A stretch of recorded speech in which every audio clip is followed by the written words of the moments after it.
Incubator Center director also. It will be very good that women can be motivated for taking up startups and also some kind of entrepreneur. Very easy.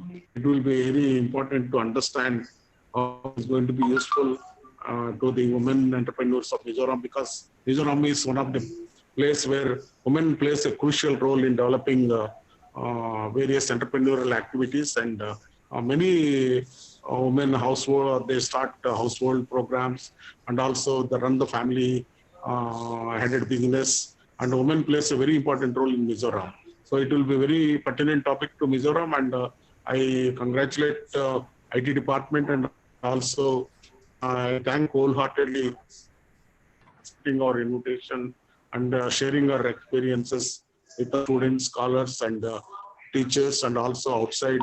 There will be many outsiders who will be joining. So I thank Madam for accepting our invitation. Thank you. Thank you, sir.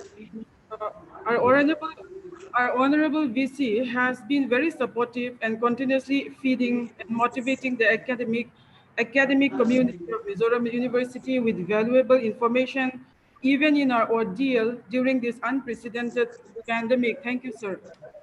Now, to begin with, I would like to introduce the presenter for today, Dr. M. Usha Anadurai. Let me give a brief introduction, which is a welcoming speech.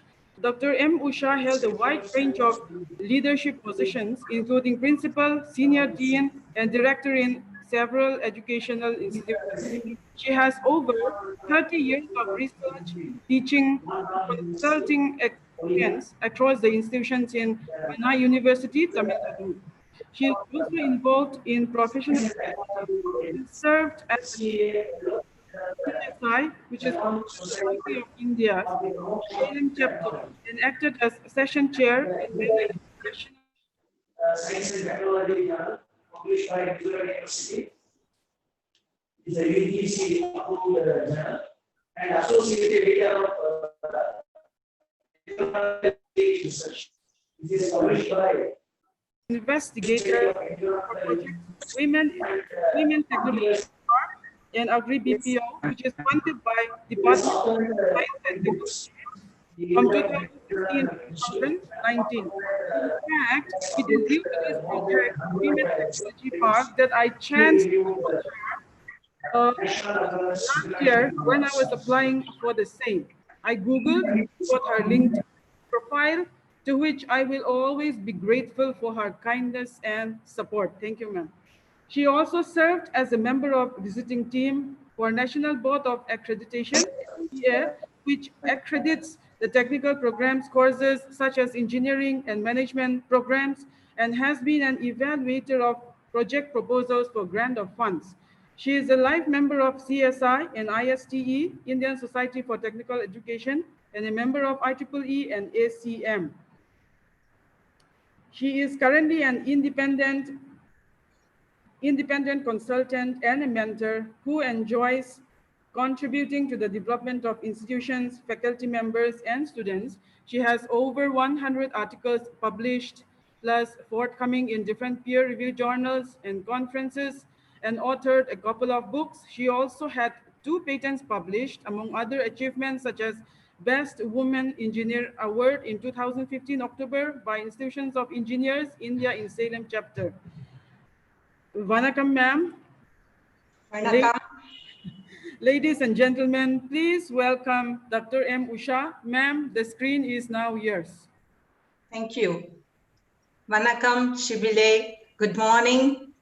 I'm very happy to be with the learned, respected Vice Chancellor of Mizoram University and learned members of the faculty and the students. So I'm really grateful for the kind words from the Vice Chancellor and Professor Sangkoi. The topic is impact of wearables and Internet of Things on healthcare, which is very close to my heart. This is a brief biography of myself, already Sangkoi Madam had introduced. I was the former principal investigator for the SONA DST, Rural Women Technology Park, Salem. and Agri BPO. So as part of the previous one, we received a sum of rupees 1 crore and 23 lakhs, and for the second project, 56 lakhs, funded by the Department of Science and Technology, Government of India. I'm very happy that I was part of that Rural Women Technology Park, and more than 30 years of teaching at various places, including College of Engineering and Anna University. And I'm really grateful to Dr. Richard Felder, North Carolina State University, who trained us on effective teaching in the Infosys Mysore campus. And I also got a best of luck message from him last night. And I'm also a reviewer in IEEE, Internet of Things Journal, and various Elsevier journals. And I'm a yoga practitioner. Now we see that there is a great poet, Tamil poet Thiruvalluvar, who said, Tammir Periyar Tamara Olugudal Vanmayul Ellam Thalai, meaning to follow in the footsteps of those who are greater than oneself is the crown of one's strengths. I think the great minds talk like this because Sir Isaac Newton also said, if I have seen further, it is by standing on the shoulders of giants. So today we'll be standing on the shoulders of many giants who had paved the path in IoT. And I'm very humble to share with all of you a picture with our respected President of India, Dr. Kalam, who also said a very interesting quote, the best brains of the nation may be found on the last benches of the classroom. In this pandemic days, we will say that at the back of every laptop, in front of every iPad or iPhone, we have a great genius working at home. This will be the outline of the webinar. We'll just introduce Internet of Things and what are wearables and what will be the impact of wearables on healthcare and what will be the future with these wearables, and finally we'll summarize. Before moving to the introduction, let us see why first of all IoT, because we have this Gartner analysis. Gartner Inc. is officially known as Gartner. It is a global research and advisory firm. They predict that IoT is going to rule the world with all these segments, utilities, government, building automation, security, automotives, and healthcare will be using IoT. So it is an apt topic, and IoT, Internet of Things, is only going to make life easier for us. So how did this evolve? As we see, Internet of Things refers to a number of physical devices anywhere in the world connected to the Internet. They are not only connected, they also collect and share data among themselves, and everything, sometimes even without human interventions. So we see that things are anything, physical thing. For example, a pen is a thing, a refrigerator is a thing. But how can they communicate? They need to have some type of computational intelligence, is it not? So we see that intelligent things can communicate and share data to make life easier for all of us. So we see that with the advent of mobile devices and internet everywhere, plus the cloud computing, IoT evolved. So I said that these things need to have intelligence. So this is a computational intelligence based platform or any device which has some sensors which will be sensing physical parameters. When we say physical parameters, temperature is a physical parameter. So you need a temperature sensor for that, pressure, or even videos or photos, for which we have image sensors. So a camera is a very simple image sensor. So These devices should also have special purpose computation possibilities, and they should also communicate with the network connected to the internet, mostly wireless. For example, you can have some type of microcomputer or a platform or a special device which is specially designed with embedded systems. Arduino and Raspberry Pi are some examples. Some of you might be already working on this, like Professor Sanquet. So how do these things work? They work by merging digital and physical worlds. So what we see around us is the physical world. What the internet wants is the digital world. So these devices will be communicating real-time data. This is the most important and the best advantage of IoT. They work on real-time data without the intervention of a human being, and the Internet of Things is making the fabric of the world around us smarter and more responsive, sometimes without even us realizing it, and thus they merge the digital and physical worlds. Take, for example, a very simple thermostat. So it's a device that senses the temperature and automatically resets to some other value. Suppose we are now assembling in an auditorium, air conditioned, and if we are very large in number of audience, then automatically the thermostat adjusts itself so that the temperature is maintained. So it may look like a simple device, but take another example, a driverless car.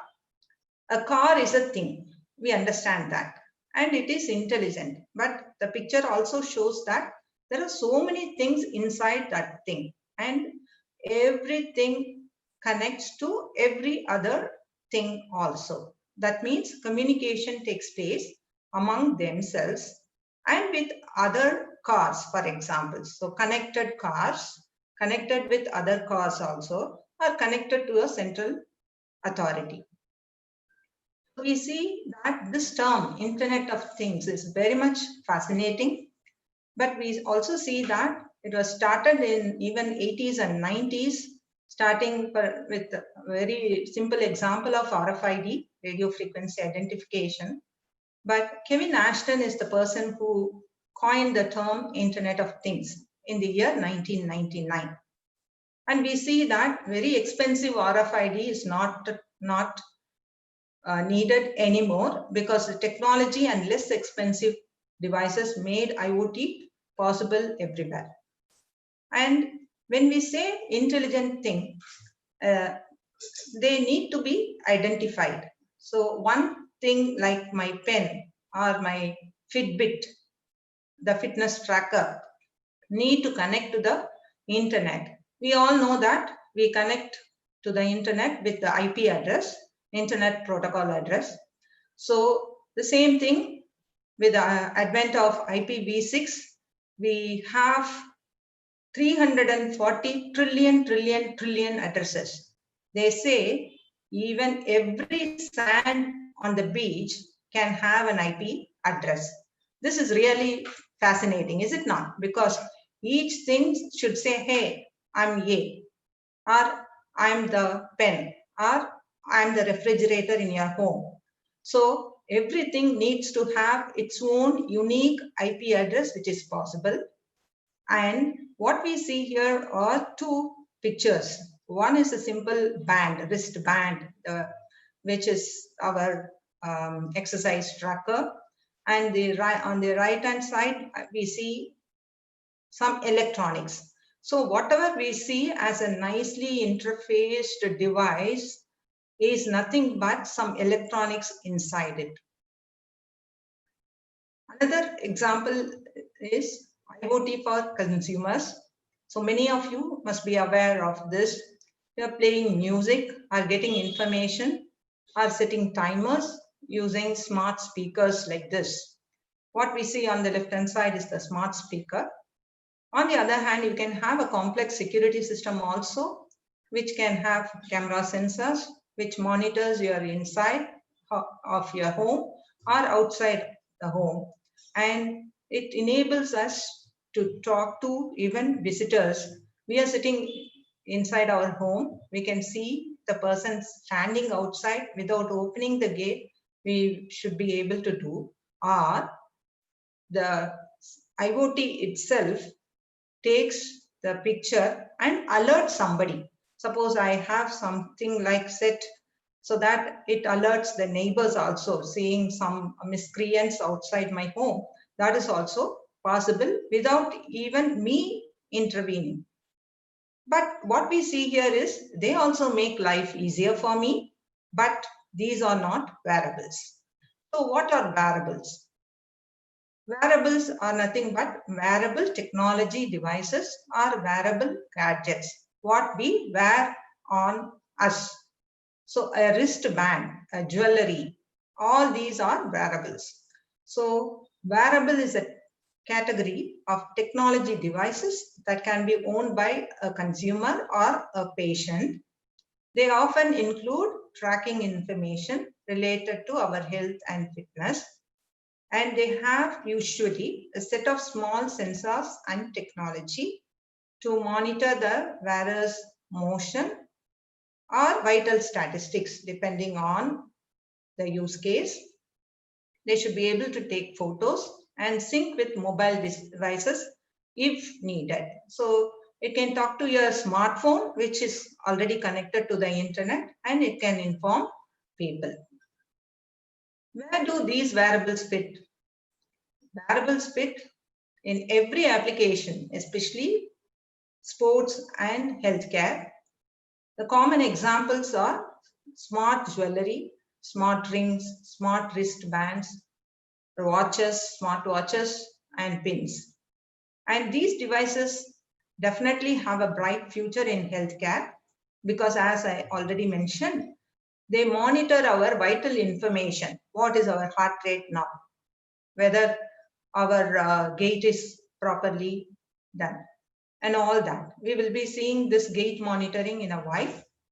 And most sophisticated examples of wearable technology include artificial intelligence based hearing aids, or for business, Google Glass or Microsoft's HoloLens also.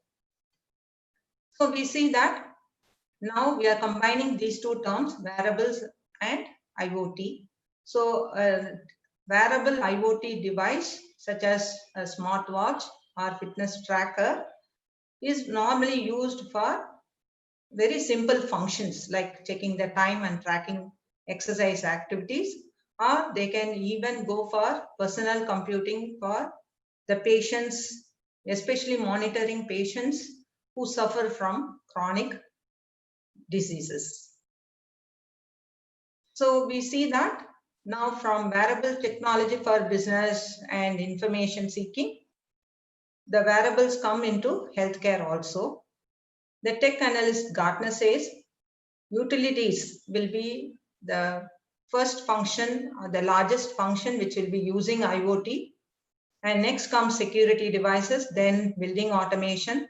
So you have smart homes, smart organizations, and so on, which is already implemented.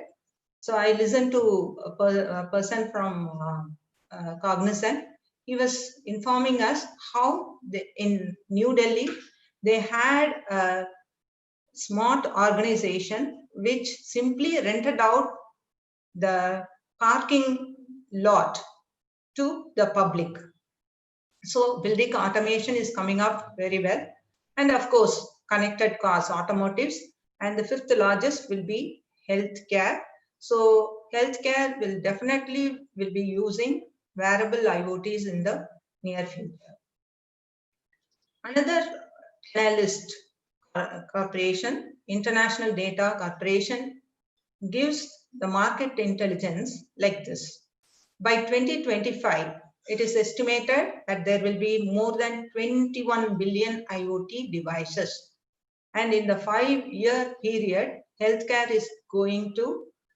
devices, IoT devices for healthcare is going to increase by 15%.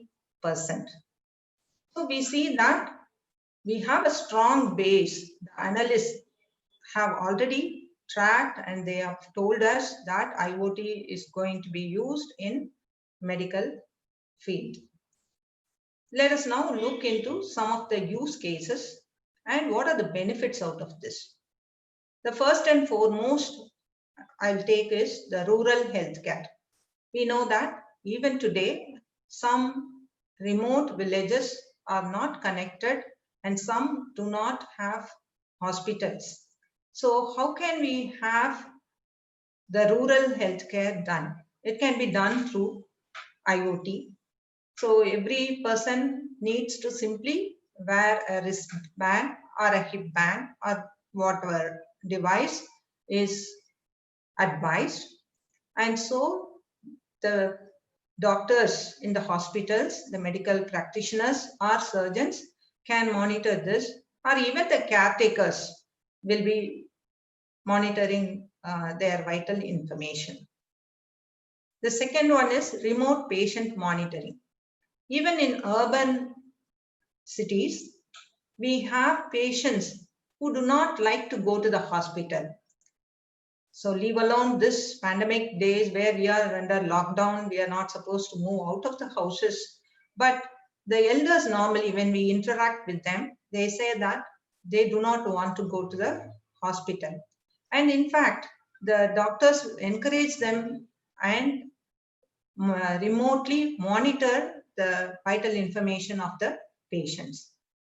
The third one is remote diagnostics or telemedicine, which is also possible. And it is happening now over phone, but in future it will be happening through IoT, Internet of Things. Fourth one is providing emergency care to the elderly, which is very, very important. So the elderly, especially, they have problems in their joints, or they may be suffering from diabetes or heart diseases. And so many of the elders move around the house cautiously. And even if they have some emergency needs, this can be informed to the medical practitioners or their surgeons immediately. Another simple use case which have already been done is to monitor the babies.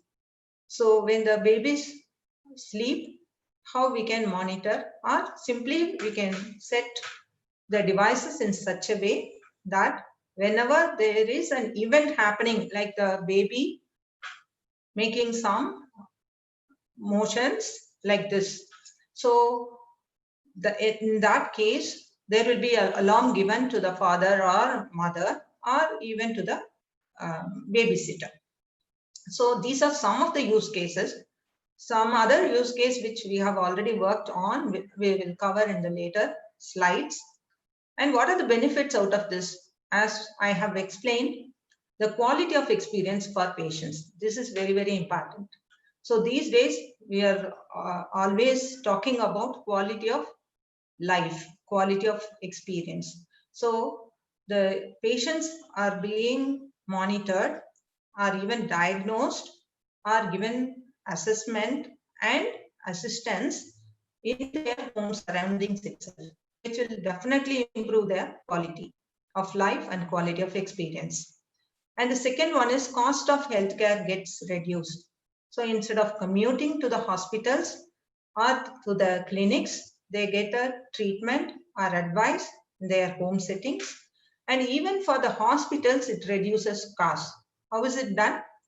Readmission rate is reduced, because if there is any simple advice that will help in advancing this simple problem to an emergency, the patient is given care so that the hospitals will not get the patients readmitted.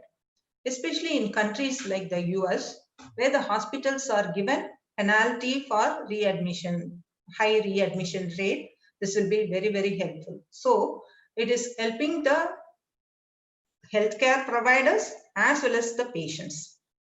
Then one more benefit will be, we will be able to notice irregularities that are otherwise not perceivable. So even before something happens, which we may not know, only the experts will know, it will alert the experts. One example for this is the way a patient walks. It is called as gait, which I will be explaining in another slide. So we had been talking about the Internet of Things. So we say that the devices are connected, they are sharing data. So we see that IoT and data are intertwined. So data analytics also is very important because data is generated by every device and sent to the cloud.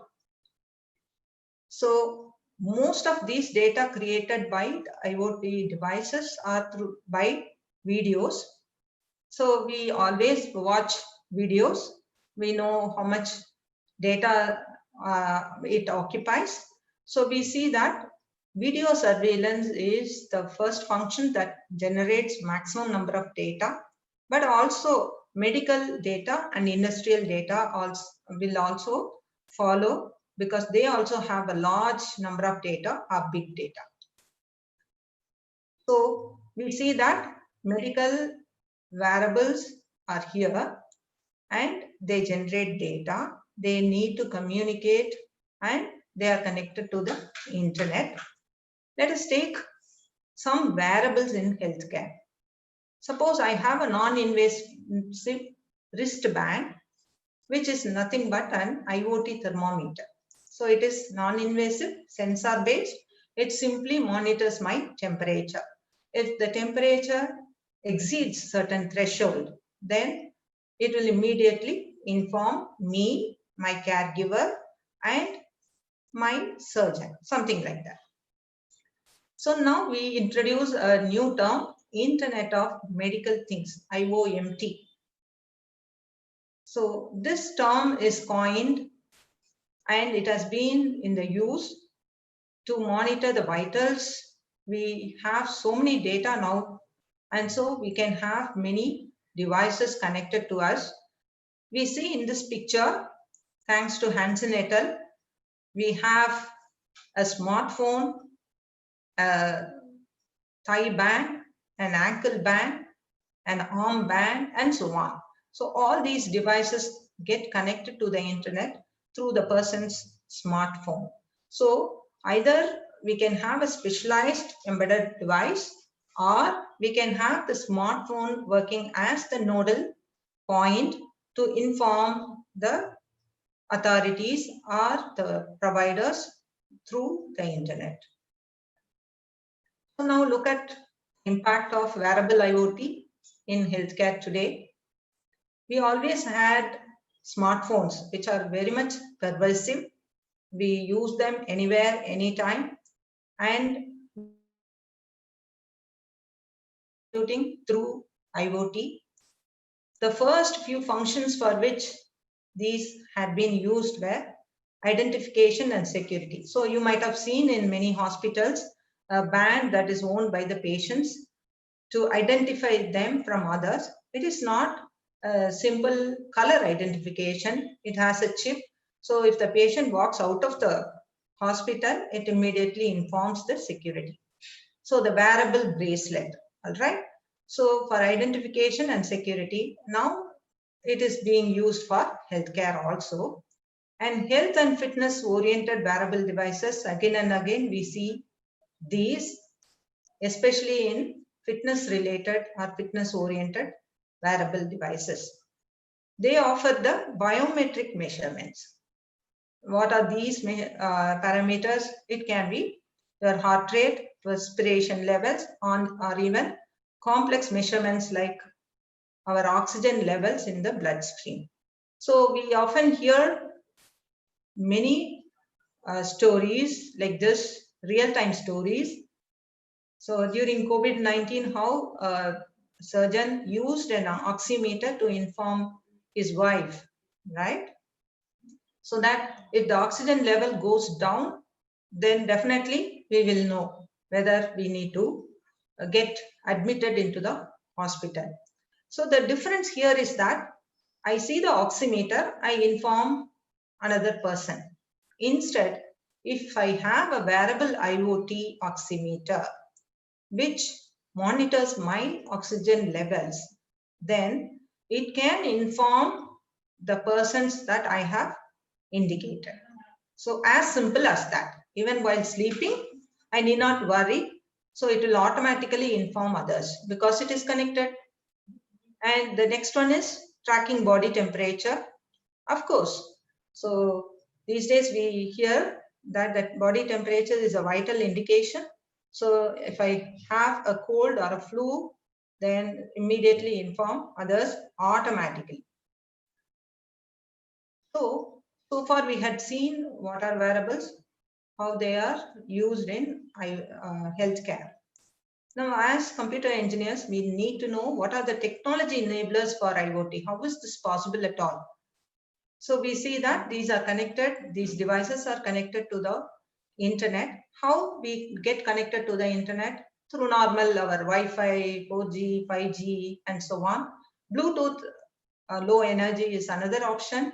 And we also have MQTT, IoT coming up very well. These are protocols that will be specialized. Those who are going to do some work on this, we can have this.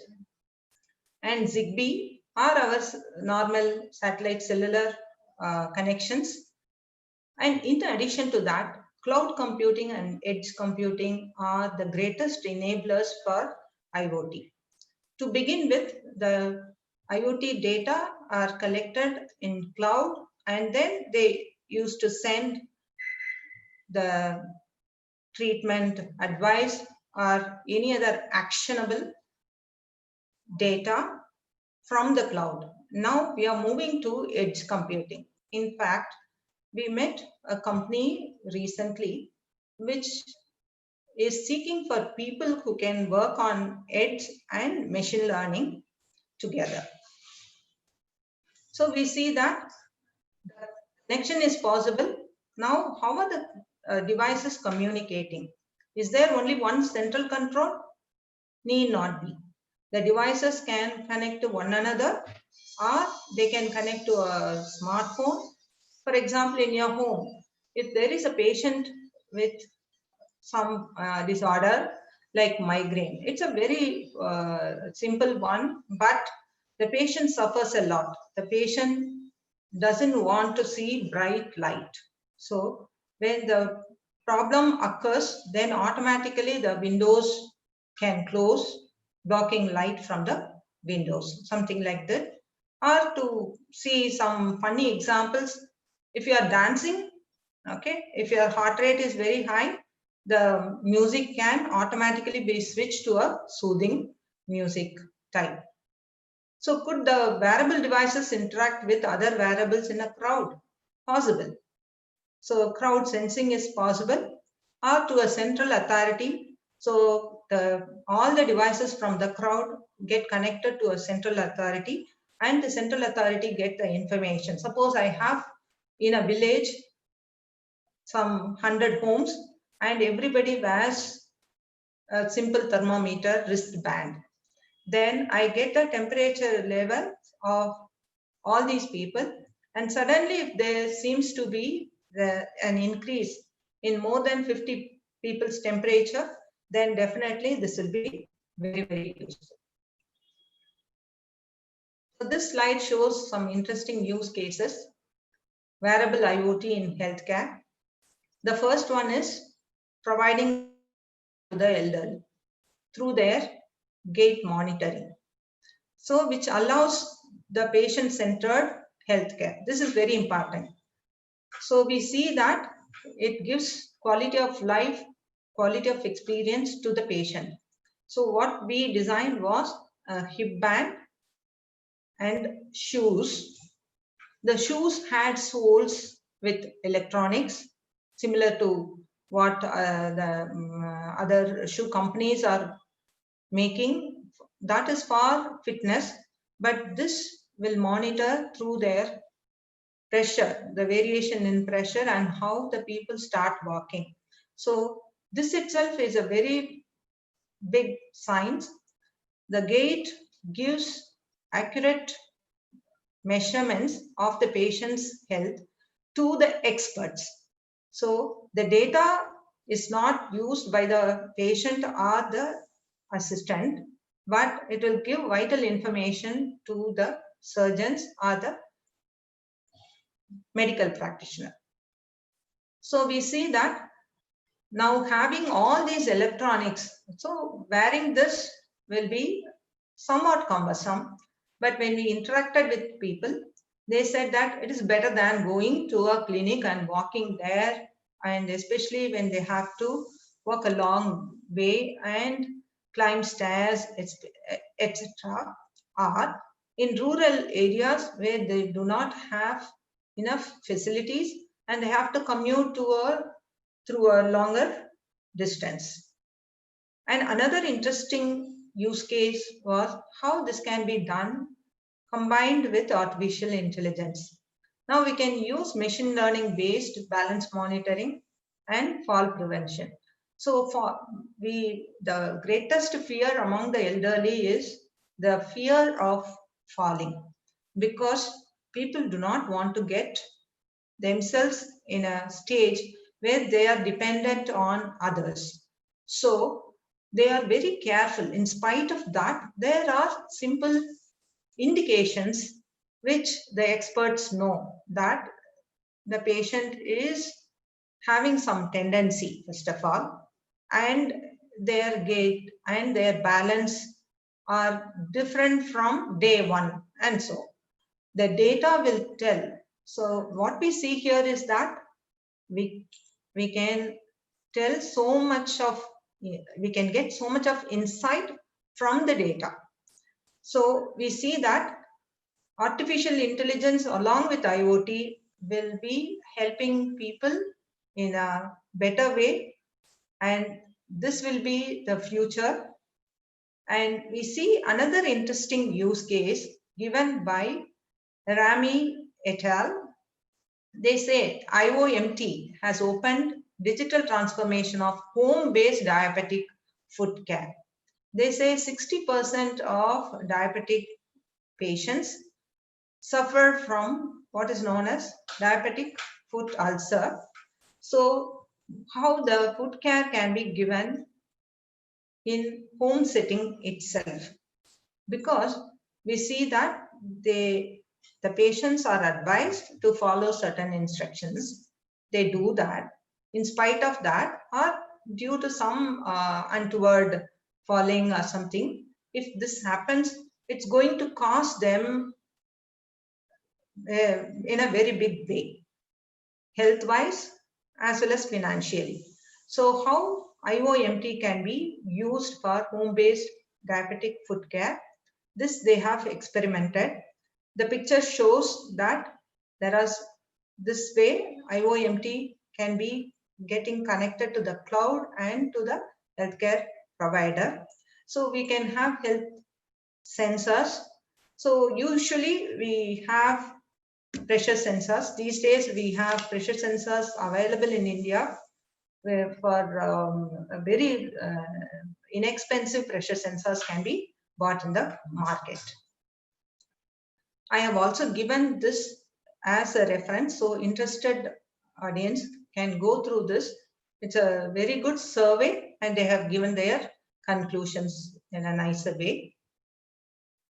So we see that podiatry was a use case where they had used IoT as IOMT, Internet of Medical Things. And when we think about the design aspects, what are the challenges? So design challenges will be, how do we maintain the energy for the devices? This can be done in two ways. One is harvesting energy or getting low cost batteries. Both are possible. For example, we can harvest energy from dancing and moving around. Interestingly, there was a project done in which the chair had pressure sensors and we can harvest energy through these sensors itself.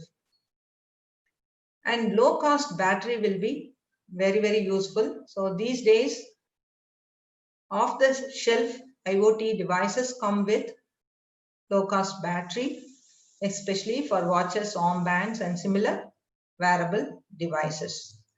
So we are not going deeper into the electronics of IoT. Interested students and faculty members can refer to the internet.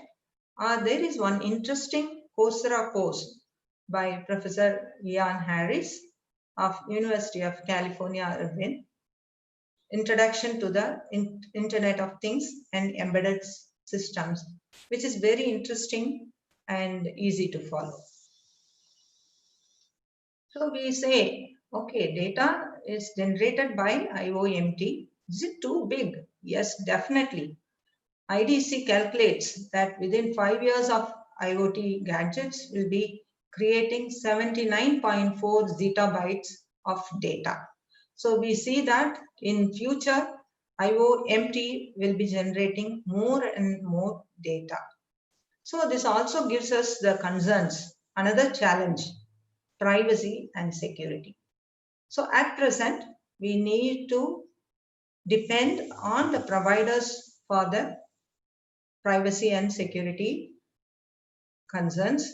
So maybe in later stage, they will also give us another standard. For example, we see that the Diabetes Technology Society has asked for DTSec, similar to IPsec. They have asked for diabetes technology security, which will be a standard. So we see that along with security and privacy, we have energy challenges, but there are also other limitations. One thing is the IoT works only if it is connected to the internet. So we need to have always connected devices, and definitely we need to go for technology like Bluetooth, Wi-Fi or cellular technology. And another challenge here, limitation here is wearables lack interoperability. Now they are working on standards for IoT also. Hopefully in the future, these will get interconnected through through some standards. So when one wearable IoT connects to another wearable IoT from a third-party vendor, they should be talking to each other in a seamless way. So what we see here are disadvantages or limitations, but IoT's advantages outweigh these limitations. Okay, so now what is the future? What shall the future hold for us? As I mentioned already, AIoT, artificial intelligence of things, and edge computing. We will touch upon these two and move on. We see here three types of analytics: predictive analytics, prescriptive analytics, and adaptive or continuous analytics. So we see that IoTs have sensors deliver data, and the data can only become valuable if it means something important and actionable. So IoT and AI go hand in hand for determining how to use data in useful ways. The IoT gives data. This can be interpreted by the artificial intelligence systems, and it brings context and creativity to take informed action, especially in healthcare. This is very, very important. Only the experts will tell us what action to be taken, and nothing like that if this is embedded in an AI system. Next, we said that even in the picture earlier, we had seen the cloud collecting the data. Instead of the cloud sitting somewhere, for example, my cloud server can be in the US or maybe in Australia in one of the cities. Instead, can I not have the servers near my home or near the hospital? This is edge computing. So Gartner defines edge computing as a part of a distributed computing technology in which information processing is located close to the edge where things and people produce or consume that information. So the growth of IoT devices pushed edge computing with the same quality as cloud and without delay, without latency. So these IoT devices, we know, they generate enormous amount of data, and this crucial data can be transmitted to the providers or to the hospital. For example, an ambulance can transmit data, crucial data of the patient, and it carries the patient from home to hospital itself and in real time. So these are real-time data sent in advance. So by the time they reach the hospital, the staff will be well prepared and save patients. So this is a difference. Thanks to the courtesy of Network World, we have this picture here, how this edge computing works. So the devices are sitting here. Near the devices, we have the local processing done. And immediately, if there is any action to be taken, this can be informed. And in addition to that, this can be given to the cloud as a backup also.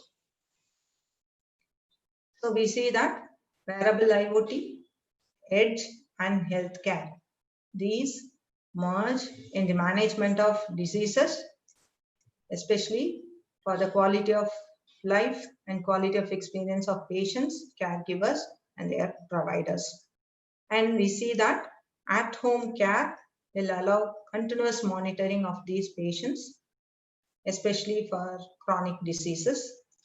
And this can also be used in emergency medical services. Like the example I said, when a patient has a heart attack, the patient is being shifted to the hospital by an ambulance. Even during this stage, the vital information is sent to the doctors. And healthcare IoT devices and edge computing will make citizens more aware of their health status. When people in a city know that healthcare is available near them and simple IoT devices are there, the citizens also become more aware of their health status. And it is estimated that 30 billion IoT devices will be deployed worldwide by the end of 2020. So we come to the conclusion. The summary is that IoT, Internet of Things, is here to stay. Wearable IoT will aid healthcare in a very big way. Artificial intelligence of things and Internet of medical things will be the future.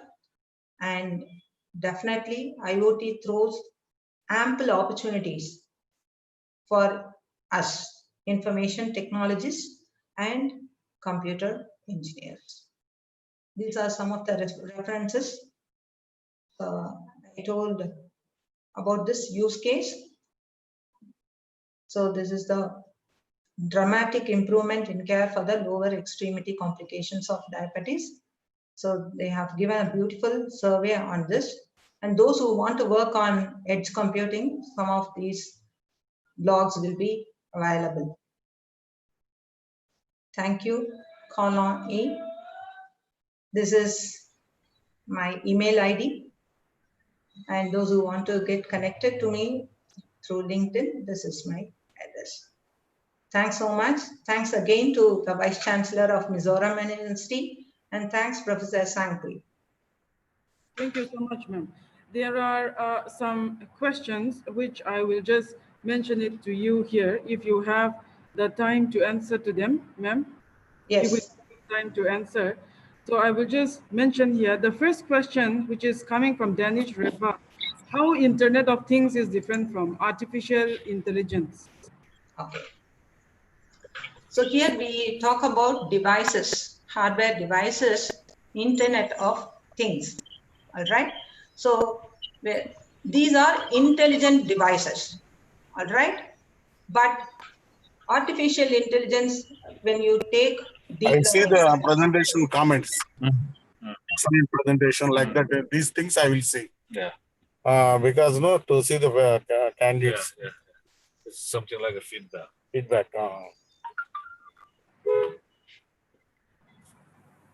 Can we? Sir.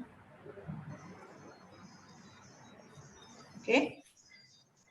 I will check everything. Sir.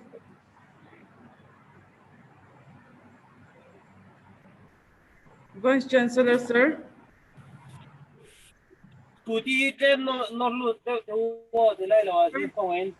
Sir. Sir, your audio is on. Okay, ma'am. I think you can continue. Okay. So in IoT, we have a sensor portion which senses the physical data, all right, physical parameter, and with some computation. It also has actuators. I told about a very simple thermometer, right?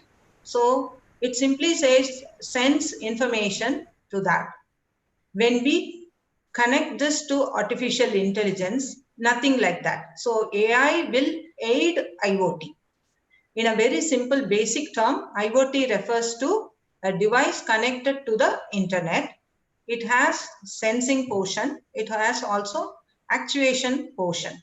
But to take actions, it needs some intelligence that should come from somewhere. That intelligence can be aided by AI. Thank you, ma'am. The next question is from Suyandip Nath. Do you think AI will one day become smarter than mankind and will rule mankind? Yeah, this is a $1 billion question. So we see often movies that say people will be ruled by robo and all that. But our human brain is the supercomputer. We have not come to the stage of even 1%, I should say. So even in our lifetime or in your lifetime, you must be 17-year-old, 18-year-old. I don't think that is possible. Okay. The next question is from the same person. What will be the effect on the global internet connectivity if the number of IoT becomes too large? That's what I told about the IPv6. We have 340 trillion possibilities, right? But we have only in billions, IoT in billions, all right? So we do not have that problem, at least in the near future. Thank you, ma'am. The next question, can the wearable device alert us when we lose our mobile phones? Yes, definitely. Okay. So this is a very interesting question.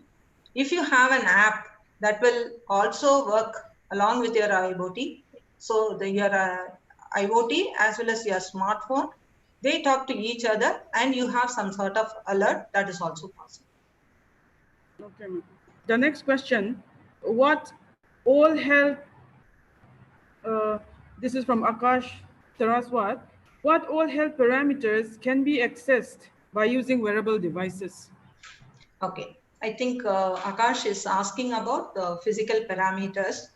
Any physical parameter, what we see around us is a physical parameter. I mentioned some of the parameters like temperature, then pressure, then you can have even oxygen level inside your blood veins, okay?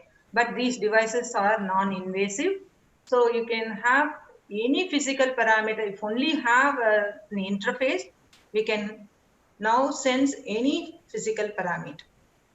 Moisture, for example. So there is an interesting use case of smart dressing. That means you have a bandage, okay? You have a wound, you have a bandage. So the doctor wants to know whether your wound has healed.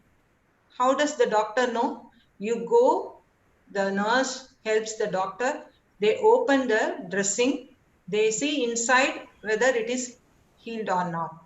Now it is not needed. If you have an intelligent, smart dressing, smart band-aid, let us say. So we will have a smart dressing which will send information every day about your wound pH or wound moisture.